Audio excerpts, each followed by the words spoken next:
just saw that washer running, and it was kind of hard to hear over the actual wash machine and all the water sloshing around in there, but there's a bit of like a grinding noise, and this agitator in the middle wasn't actually circulating. Sometimes it actually go backwards. And so the problem, I think, is there's some little plastic teeth down inside this assembly that will allow it to catch and be kind of in sync with that bottom agitator. And this one, you can see like right there, it started to grab, but it's not grabbing. So this one can spin both directions, and this top piece should be like a one-way clutch where it'll freewheel one way, but it'll grab the other direction. So this is not good. So let me get that apart and we'll take a look. Okay, so to get this cap off, you'll see there's just a little notch there. Just stick a screwdriver or something in there and pry this lid off.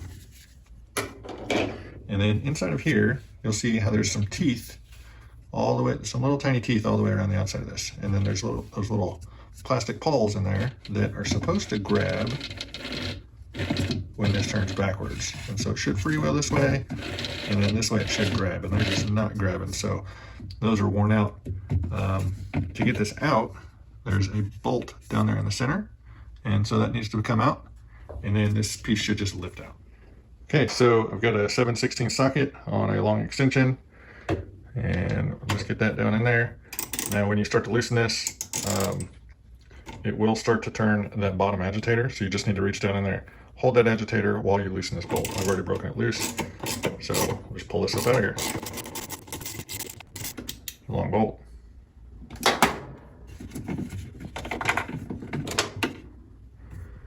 So my bolt is out. I accidentally dropped it down in there, but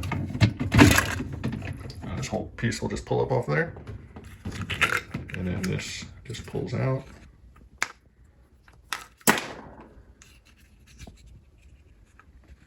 And so on this piece, you've got this black plastic retainer, and then there's these little plastic pawls. So slide this plastic retainer out of the way, and then I'll go through and I'll clean up all of this stuff. I need to check to see if my parts store has some of these replacements in stock tomorrow, and we'll get this put back together.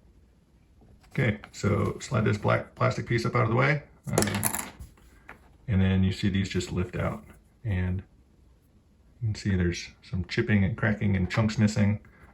And if we look down on the bottom of this, there's, what I can only assume is some fine ground up plastic dust. There's like a bigger chunk over there on the left, but it looks like all of the teeth on this piece look okay, but these definitely need to be replaced. So it looks like these will only go in one way. You can't turn them around like this because they'll stick out way too far and they won't fold back. So should be a no-brainer putting those back together. And then this piece has these little locator things on the inner diameter that just fit into these grooves. All right guys, so I went ahead and pulled the lower agitator out with the bolt out. It just pulls straight up. There is on this particular model, which is a Kenmore 70 series, there's the actual model number there. There's a spline shaft down here, and so there's just a spline section on the lower agitator that fits tight over that. So you just gotta pull that up and get it free. And so there it is.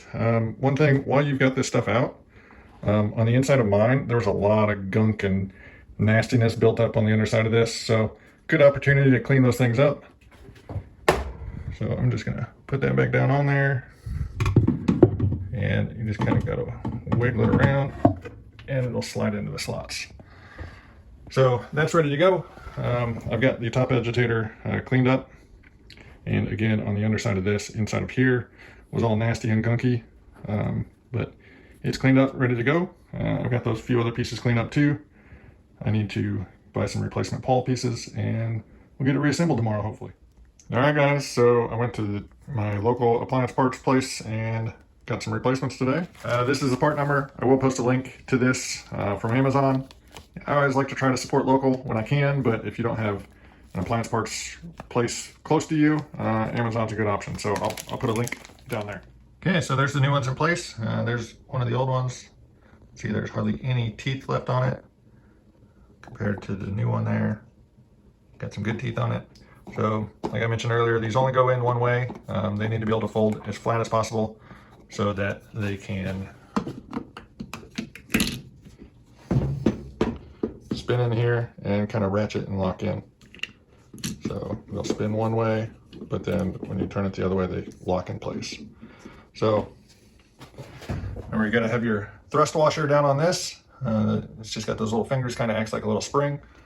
And then this slots in there.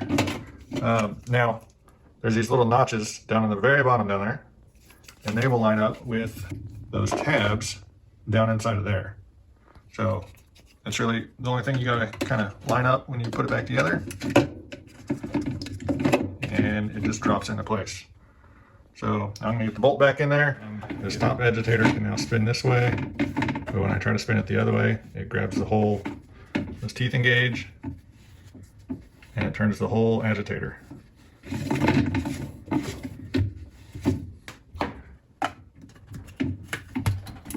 Push that back in and call this one done. So that was a super easy repair, super cheap. I think I paid under $5 for this pack of 4. That's about what you can find them for on Amazon, maybe a little bit more. I'll put a link down in the description. If your wash machine, whether it be a Kenmore or a Whirlpool, I think Amana, there's several different brands that kind of have the same design. If it's making some noise while it's agitating, or you can spin this top agitator both directions and there's no grab anywhere, this is probably your issue. So, hope this helps someone. If you like what I do, give me a thumbs up, hit that subscribe button, comment down below if you have any comments or questions. Till next time, we'll see you later.